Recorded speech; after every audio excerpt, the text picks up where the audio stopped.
Hi, I'm Mark Johnston. And I'm Greg Marshall. We're co-authors of Marketing Management, and today we'd like to talk about omnichannel marketing. You know, in today's fast-paced world, Greg, digital-first consumers are no longer tied to a single shopping channel. They might browse on their smartphone, research on their laptop, and make a final purchase in a physical store. The fluid journey between online and offline touchpoints creates a lot of opportunities and challenges. So, Greg, what is omnichannel marketing? Well, that's the question that we all need to be thinking about in this day and age, let me tell you.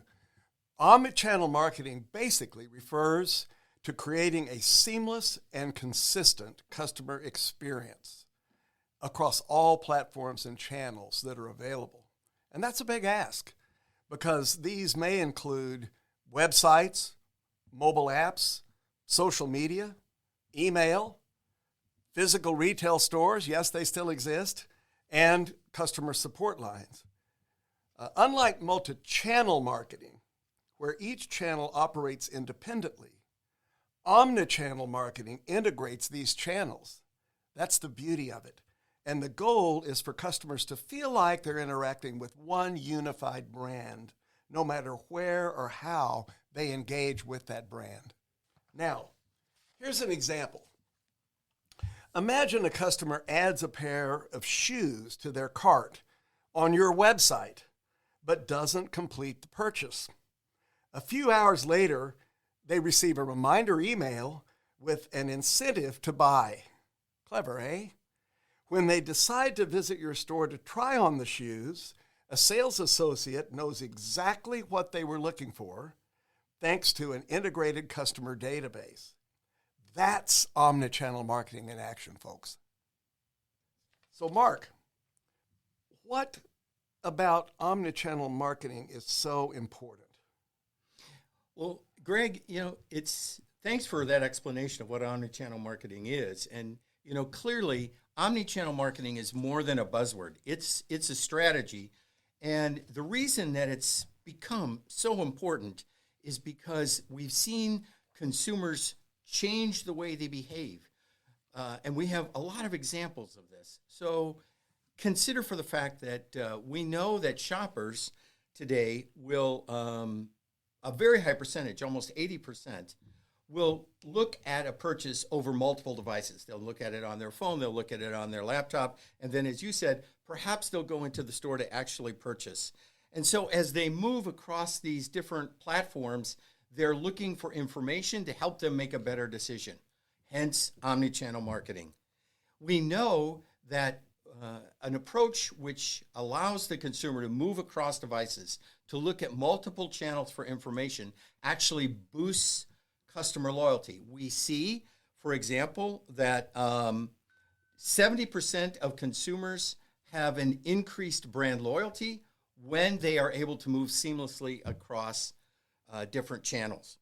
We can also see that omnichannel marketing will lead to increased revenue because we know that somewhere between 5 and 10% of users that are using multiple channels for information will spend more.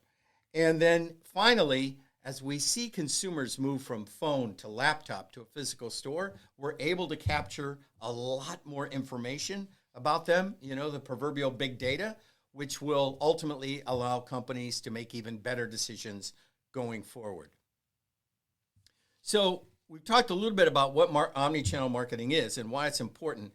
Let's talk a little bit about some of the steps that allow a company to integrate online and offline experiences. What do you think, Greg? Well, I think that's really the core of the point because this is a very stepwise process. And let me share a few steps with you here. I would call these steps really actionable strategies that help you or I, the marketer, create a successful omnichannel experience for the customer. So step number one, ensure consistent branding and messaging. Now, that is a rubric for all of us in marketing, no matter what the channel we're using, of course. But when we're talking about using a truly omnichannel approach, It heightens the importance that your brand's visuals, voice, and tone should be consistent across all those channels. And frankly, that's really hard to do. That consistency is the key. So think of it this way. Whether a customer sees your social media ad, visits your website, or walks into your store in person, or any of the other modalities possible, they should immediately recognize your brand, however they encounter it. So one of the great examples of all time of this for all of us, of course, is Apple, because Apple maintains a quite minimalist, you might say, I would call it sleek aesthetic across its website, and you find that same feel in the mobile apps, in the physical stores, and in fact in the products themselves. This consistency reinforces the Apple brand identity. Let me give you another one of these potential steps towards seamless integration of the experiences with your brand. This one is create unified customer data. I don't know how it would be possible to successfully execute marketing of any type in this day and age without having great customer data and the management of that data. But we're talking about all multi-channel, omnichannel, broad-based approach to this process. The data is absolutely necessary. And so you and I would want to have a state-of-the-art customer relationship management system, often referred to as CRM. And CRM helps us to integrate this data from all the channels. So when your sales support teams, or when the salespeople themselves, or when others that are customer-facing in your organizations can access purchase history and preferences from this single source within the CRM, they can provide a more personalized experience consistently for the customer. Now, my favorite example on this, and for many of you, I hope you relate the same way, is Disney. Because My Disney Experience app, My Disney Experience, it syncs with the park visits when you come to see Disney. And guests can book rides, make dining reservations, check wait times, all of these different activities that are just so much fun as part of the Disney experience seamlessly. It's a seamless experience from online to the park. That's a very, very big deal. And I'll throw out one more here that I like. And I think this is another very, very important way to make sure that you're integrating your online and offline experience. And that is to implement click and collect. Cute, right? Click and collect services. What the heck is that? Well, basically, services like buy online, pick up in store. How about that for a BOPIS? BOPIS. Buy online, pick up in store. That's the mantra. And this type of system bridges the gap between digital and physical channels. It offers convenience while increasing foot traffic to the physical locations.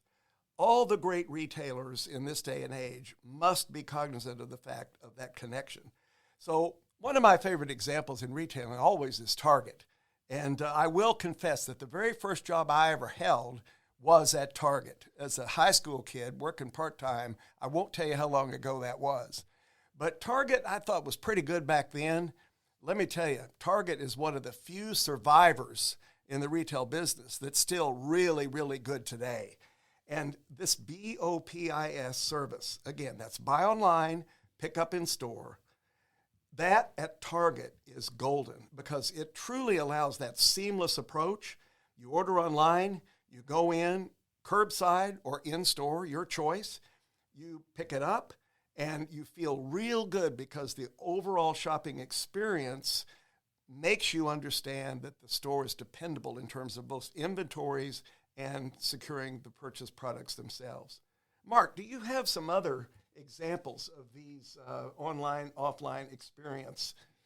Yes, let me follow up with Greg. Those were some great points you made. Let me follow up with a couple of others. First of all, One of the keys, as we know from omnichannel marketing already, is the ability to move between devices and to collect information and then move to another device or maybe to a physical store. Well, what's the device that we carry most often? What's the device we use most frequently today? It's our phone.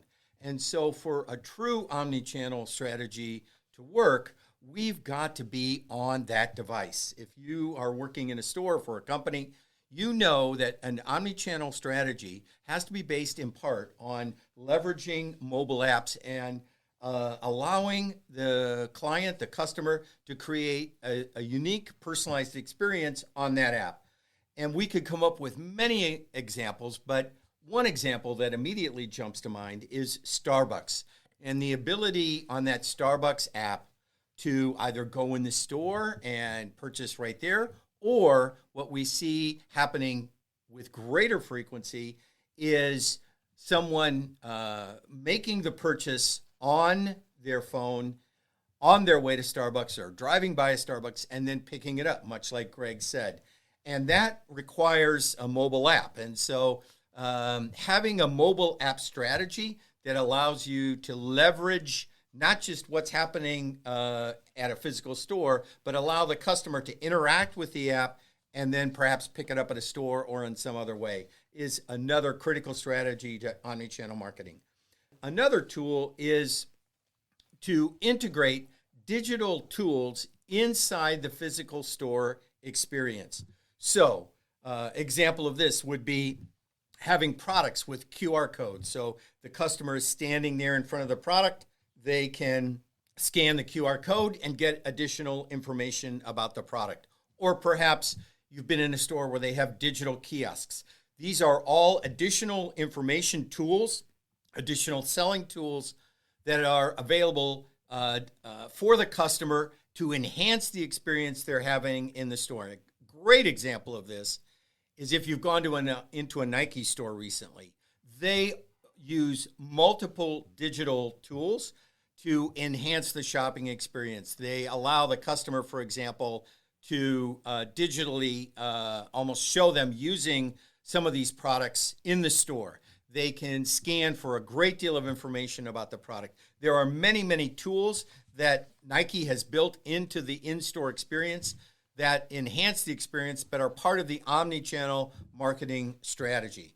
Another step in this process is to create very personalized marketing channels. Today, consumers want personalization. They want it in the products they purchase, and they want it in their channels of distribution, in the channels, sources of information.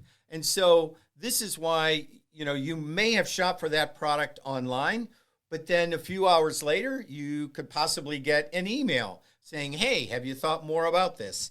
A great example of this is Sephora, the beauty store, where if you go online and you're looking at a product, and this often happens, you look at a product, you put it off to the side, you save it, perhaps you even put it in a cart. But one of the things that happens is at Sephora, they're watching your behavior, and when you put something in a cart, if you haven't purchased it, they will be following up with you just within a few hours, and they'll follow up with you the next day. Hey, have you thought about purchasing this product? So the idea there is they're taking the information that they're getting and they're providing a very personalized experience for you. And the final step would be to take all of this information that you're collecting from your customer and use it to drive and enhance their experience. So this step actually feeds back into the other steps that we've talked about, which is to say, collect this information, analyze it in an effort to enhance and improve the customer experience, and hopefully move them through the sales cycle even faster. Greg, can you identify some leading brands in omnichannel retailing? Well, there are some leading brands, and these are the ones that everybody aspires to follow. We already mentioned Target. I think that's a good example. Let me give you a few others. Amazon. What can we say? Amazon has successfully integrated its online presence with physical stores through the Amazon Go and Amazon Fresh. And in these stores, customers can scan their app, shop, walk out without checking out, thanks to their, quote, just walk out technology. Pretty cool branding on that, isn't it? This is like a frictionless experience. Frictionless. You and I don't have anything holding us back that beautifully blends the digital and the physical. So Amazon first. I want to also add Walmart here. Walmart has really evolved to offer a comprehensive omnichannel experience. That includes the BOPIS, B-O-P-I-S, that we talked about earlier, home delivery, their app that enhances the in-store experience with features like in-store navigation, barcode scanning for product details. The power is in the hands of the customer when you're in Walmart. You're not running around looking for a salesperson or an employee unless you absolutely want to, because it's all in your hands. Their investments in this digital innovation continue to make Walmart a shopping experience that is, frankly, seamless across their different platforms. And then one other one in retail that I think you'll enjoy as an example is Nordstrom. Now, very different player, obviously, than Walmart. We're looking at two different ends of the spectrum in terms of pricing and other related merchandising areas at retail. But I'll tell you this, Nordstrom's Reserve Online and Try in Store service allows their customers to browse online, reserve items there, then go into the store and try them out. And of course, in a higher end retailer, and particularly when you're in the clothing space, that tryout is very, very important. Sales associates prepare fitting rooms in advance for your entry, and the customers can receive personalized assistance, if they wish, based upon their online activities. Tremendously integrated. And then I'm going to throw one more out, and that is Home Depot. Again, very different types of product lines and certainly a different shopping environment from Nordstrom's or the others. But what they've done using those same techniques, the omnichannel BOPIS approach, they've also got things like in-store lockers for pickup. They've got a mobile app that provides in-store navigation. Ever try to navigate inside a Home Depot for a particular bolt? Yeah, this works really, really well because it will not only take you to the right aisle, but the section of the aisle and exactly the spot on the aisle. Incredibly, incredibly useful.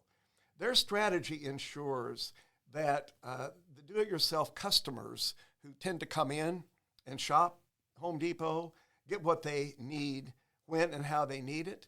And also, frankly, it's a big boon to the professionals who shop at Home Depot as well. Plumbers, electricians, carpenters, they want to get in and out, find what they need, have it serviced, and then start their job that day. Home Depot gets great kudos from that community for what they've done there. Mark, any final thoughts for our podcast today? Well, first of all, we hope that this has been helpful and useful for you in understanding what omnichannel marketing is. In the world we live in today, omnichannel marketing is no longer a luxury. It is a necessity. Companies have to adopt some type of integrated, frictionless strategy that connects the customer across devices and allows them to view information in different ways and to get as much information as they need in order to make a good purchase decision. So, the idea behind our podcast today is to help you understand that companies need to focus on consistent branding. They need to bring data together to unify their data. They need to create personalized strategy and very seamless services across all of their devices and channels. And if they're able to do that successfully, they're going to find that a very successful strategy for their customers. And more importantly, they'll keep them coming back. So thank you for listening. We hope you've enjoyed it, and we look forward to talking with you again soon. Take care. Bye-bye.